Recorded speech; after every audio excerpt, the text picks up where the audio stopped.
Good morning, everyone. My name is Deirdre Denman, and I'm the Marketing Coordinator at EandM. Thank you for attending our Learn in 30 webinar this morning titled, How to Choose the Right I/O. After the webinar, we'll be doing a short Q&A. Please type any questions or comments into the Q&A box, the chat box, or you can email us at webinar@eandm.com. I'd like to introduce Jon Hill. Jon is a Siemens Product Specialist at EandM and will be your presenter for this morning. Good morning, Jon. Morning. Well, I'd like to thank everyone for attending and giving us some of your valuable time in these crazy times. We're going to jump right in here and talk a little bit about some of the different families of I/O that Siemens has. And we're going to focus on the more prevalent ones, I guess, going forward, the future I/O ones that we want you to use. If you've been using Siemens for a long time, you're probably familiar with the S7 300 and 400 lines. We're not going to talk about those today. 300 line especially, and as well as the ET200S lines. We've seen some reports that they may be phasing out here in the next 2 to 5 years. So we really want to talk about the ones that we want you to use on new projects coming up. If you've got a machine that you need to redesign, or if you've got a brand new greenfield project, these are the I/O families that you should be focusing on. On the left side of the screen, we've got the control panel I/O options, something that you're going to mount into a control panel. On the right side, if you need something that needs to go right on a machine or in a harsh environment, we've got some options for that as well. And just kind of an overview of where they fit as far as, the type of environments they can go into, the type of protection that you're going to need. The first one we're going to talk about is the ET200 SP line. This is probably one of the most popular I/O lines in the world currently. Definitely for Siemens, it's our most popular line, and a lot of that has to do with some of the features of it, form factor being one. It's a very small, flexible type of I/O. We have not only do we have interface modules for remote mounting of this I/O, we also have a couple of PLC options in this line, as well as something called an open controller. So you see here, there's some different parts and pieces to this lineup. There are modules that actually plug into base units. There's a couple different styles of base units. A light colored base unit, which is actually the start of a power group. So if you bring power into the bottom two terminals of a light base, it will actually pass power to the cards to the right of it that have a dark gray base with them. And then, so that gives you a way to kind of use your power in the different segments based on the I/O that you have, some different things that you can do with it there. Just kind of one of the things that we want to talk about in most of our lines of I/O, you're going to have different options, different features of I/O, different levels, basic, standard, high feature, and high speed in the ET200 SP lines. Basic gives you just basic diagnostics. Diagnostics are something that are a big deal for Siemens. We have some level of diagnostics in everything that we have available in the I/O market. Basic gives you, just a basic card health, essentially. Not a lot of bells and whistles on that. You get into the standard line, you get a little more modularity. You get some module-based diagnostics, something like if you have power to the card or if you have broken wire to the card, things like that. You get into the high feature, high speed lines. Now we're getting into channel level diagnostics, where we can actually have a broken wire linked all the way down to a specific point on an I/O card. So that's very, very helpful when you're troubleshooting. Can definitely be a big one for helping reduce downtime. When we're looking at the types of I/O that we have available, and we've got all your usual players, right? Your digital in, digital out, analog in, analog out. You're going to kind of want to watch a little bit on the analog. You'll see some that are current only, some that are voltage only, some that can do both. RTD and thermocouples, you got to be a little careful as far as how you plan on wiring those, how many I/O points are actually available to you on that. Something with an 8-channel RTD may only have 4 channels available if you're doing a 4-wire RTD connection. So just some kind of gotchas there that we want to watch out for. And then we have technology and specialty modules. One of the big things with the high-speed cards and the technology modules, we have oversampling capabilities, which gives you the capability to have up to 15 samples per I/O scan, which if you have a high-speed application can be very crucial. Not only on the cards do we have basic, standard, high feature, etc. We have those types of segments on the interface modules itself, what talks between the actual PLC and the remote I/O. If you actually have everything local, you might actually have a CPU loaded in there. And you see there what type of interface module has a big thing to do with how many cards you can actually put in that drop of I/O. So with the basic module, you're limited down to 12 cards. With the standard module, you can do 32. If you have a high feature or an actual processor in that lineup, you can have 64 modules. So that gives you a lot of I/O that you can do locally within that drop.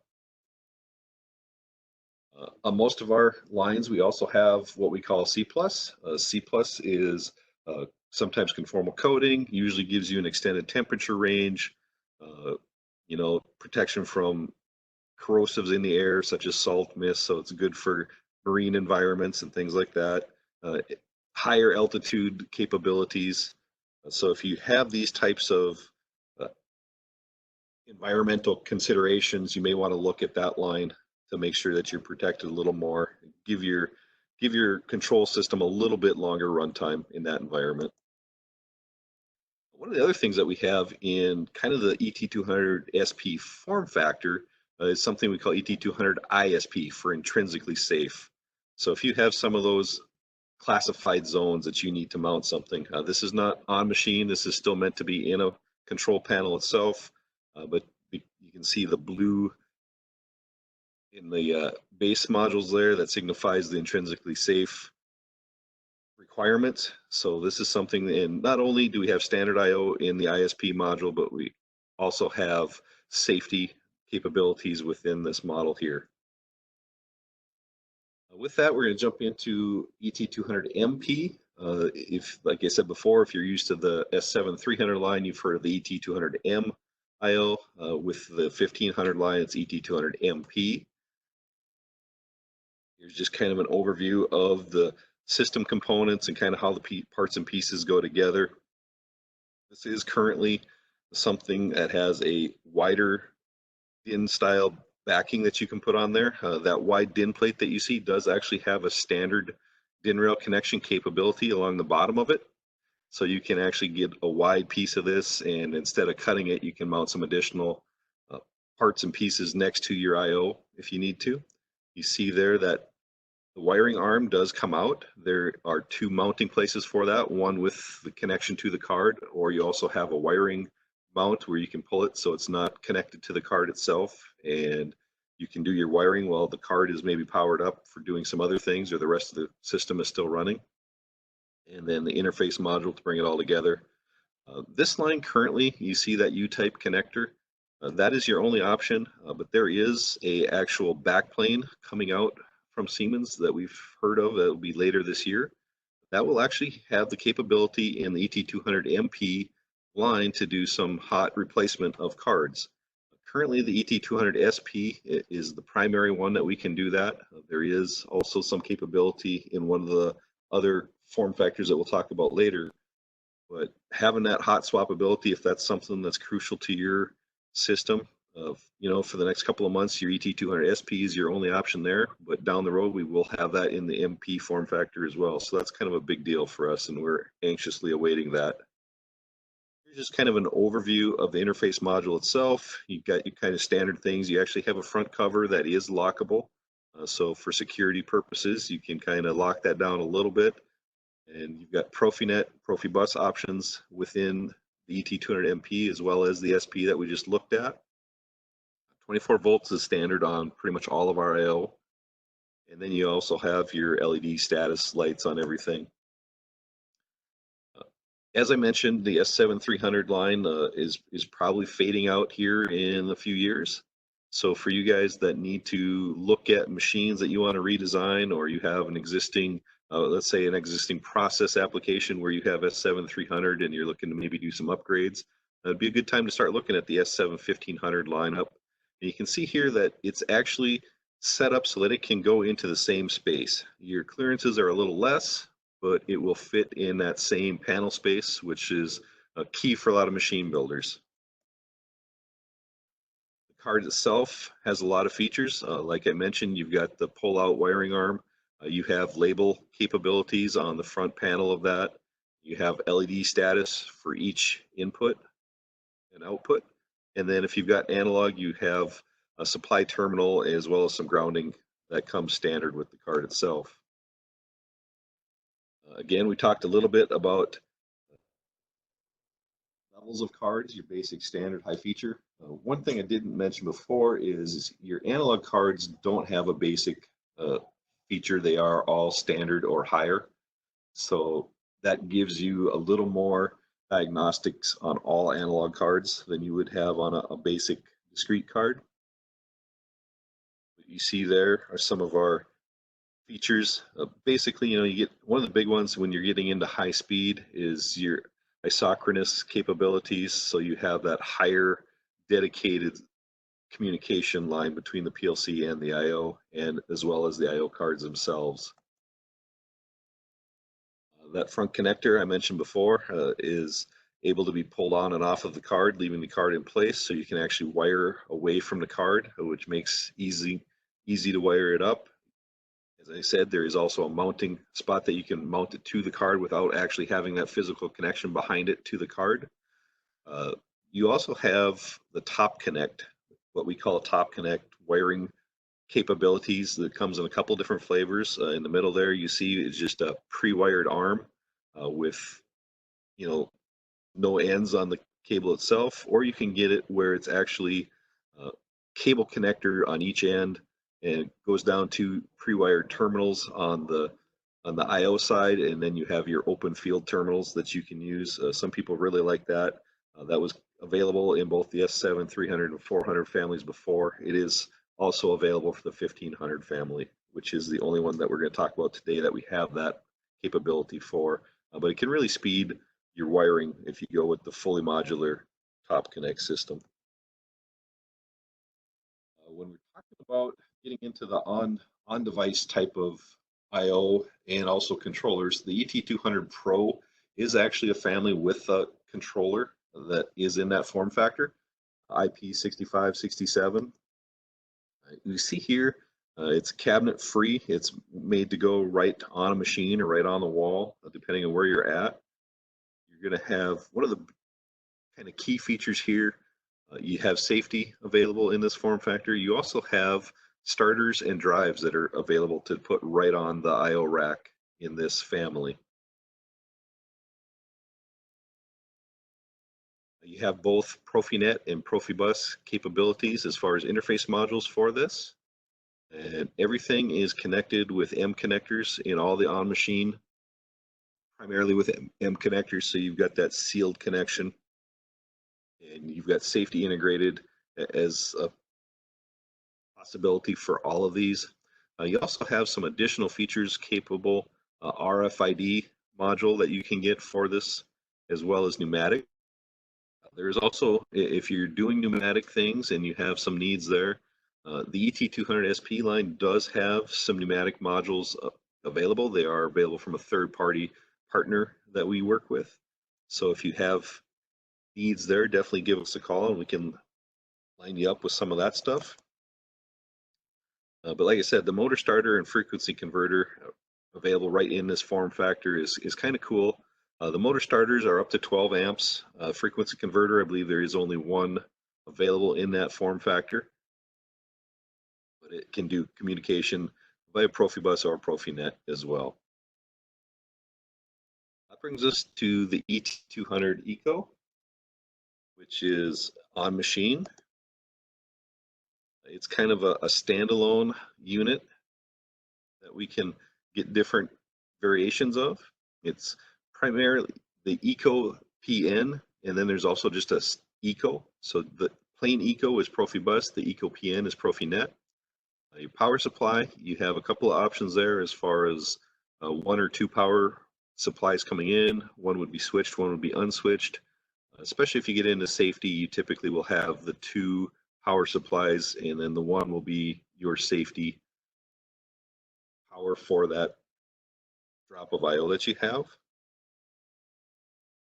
Some of the possible applications for something like this, would be right on a machine or plant machine, limited space requirements where you don't have room for a full control box, and harsh environment, rugged technology. You see a lot of these used in places like the automotive industry or in machine tools. One of the other things we have for a lot of our IO lines is IO Link Masters.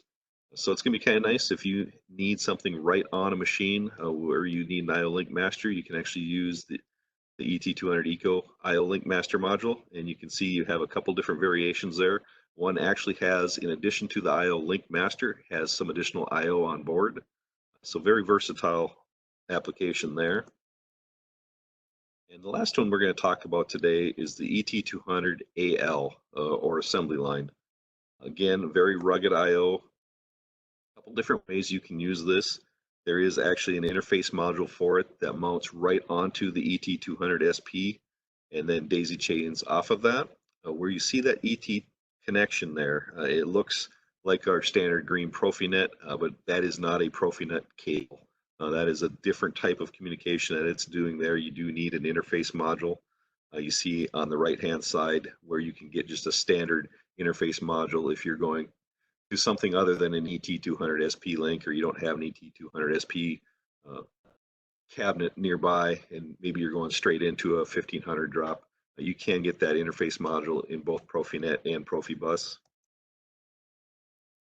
Full range of options, with digital analog, even some communication modules that you can put into this as well as IO Link. So a lot of flexibility in this line as well. The mounting holes on all of these are the same no matter which module you're getting, which makes it convenient when you're trying to lay out the system. You know exactly where to drill your holes no matter which module you're putting in. There are some side mounting methodology that you can use as well, not just screws but with cable ties. Everything on the ET200 AL line is color coded. So you've got, green for your connection, your communication connections, black for your power, gray for some of your IO.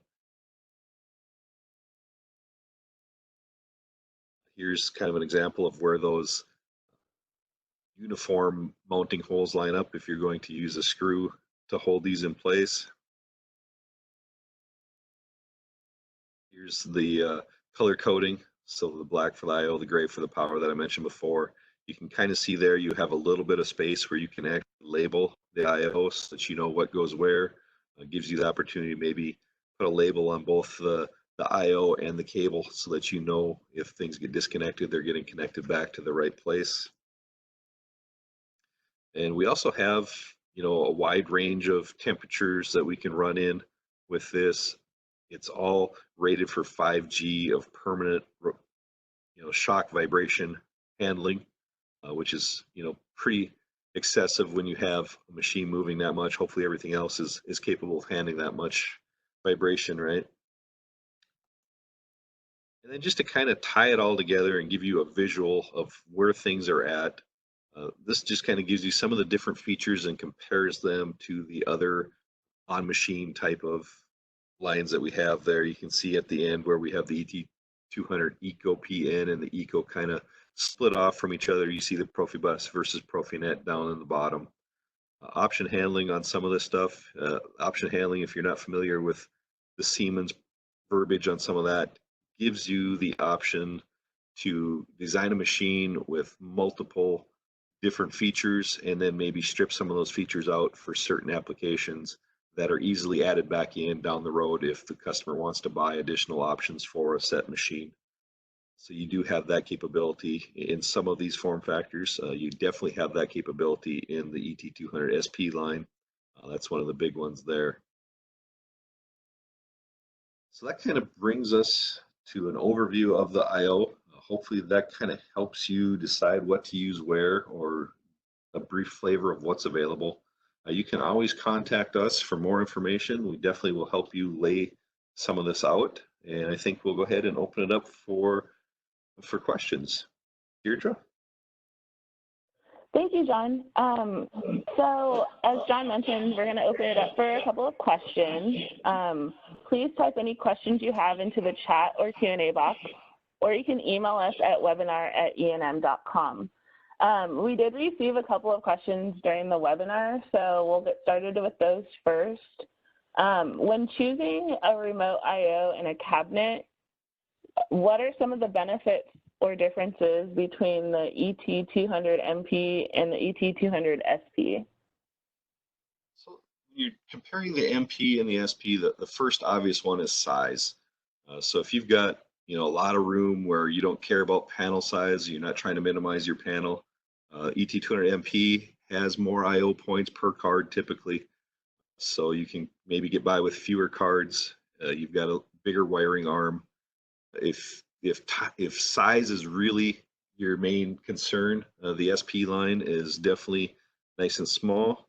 As I mentioned, currently hot swappability, if that's a big issue for you or something that you're concerned with, to be able to replace a card while the rest of the drop of I/O is still running.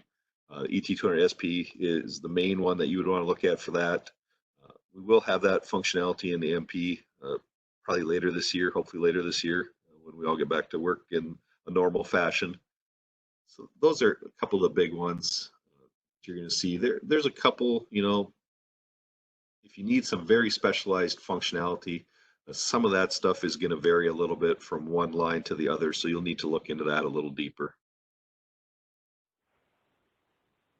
Okay. The ET200 line showed some devices like starters that are available right in the lineup. Do any other I/O families have something similar? Yeah, so in the slide deck there, I showed that on the ET200 Pro, which is your on-machine option. We actually have some of those available in the ET200 SP line as well, where we can put starters right on the lineup so that you're not running separate control wires. They're just controlled across the backplane communication, if you will. So the 200 SP has starters from, minimal amperage up to about 12 amps. So, roughly 7.5 horsepower type of things. No drives, unfortunately, in that. Being you're putting it into a cabinet, you're probably just going to mount your drive into the cabinet as well.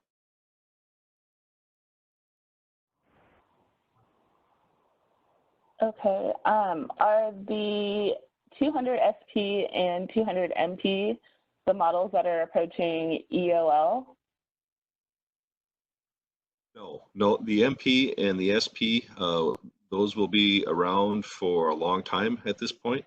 The M and the S, so without the P on the end, those are the two that we've heard some rumblings. I think there's a couple of statements on the support site as far as, till 2022 or 2023, and then, may or may not be available after that right now. So right now, I would try and stay away from those if you can find all the features you want in the MP and the SP. They're definitely going to be around for the long haul, and there's more features and options being added in. One of the things I didn't talk about is multifunctional interface modules.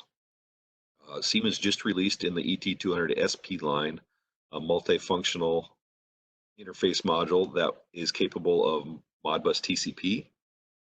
At the end of this month, I think there will be a firmware upgrade that will give you Ethernet IP capabilities. So for those of you that are dealing in a plant where you've got multiple processors and maybe you want to standardize on I/O so that you can maybe use RIO across the plant, you can use that interface module with those other networking communication things. We also have some multifunctional capability coming in the ET200 MP line, and there will also be capability in these products probably by the end of this year where you can actually have multiple processors talking to I/O in the same drop, and not only multiple Siemens processors, but say a Siemens processor and a Rockwell processor talking to I/O in the same drop. So there's some very exciting things coming out this year on that front.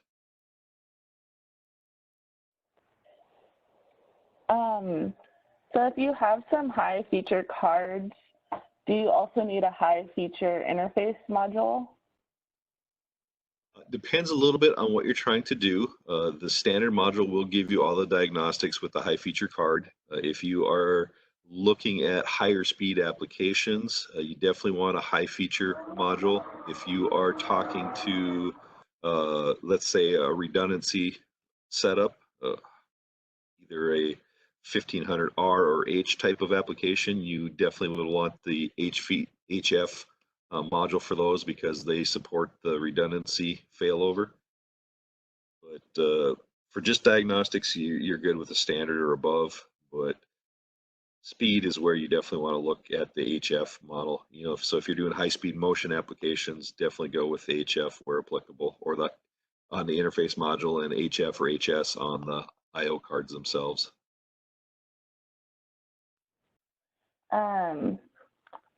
And I think that concludes our Q&A portion of the webinar. Thank you, John, and everyone who attended today.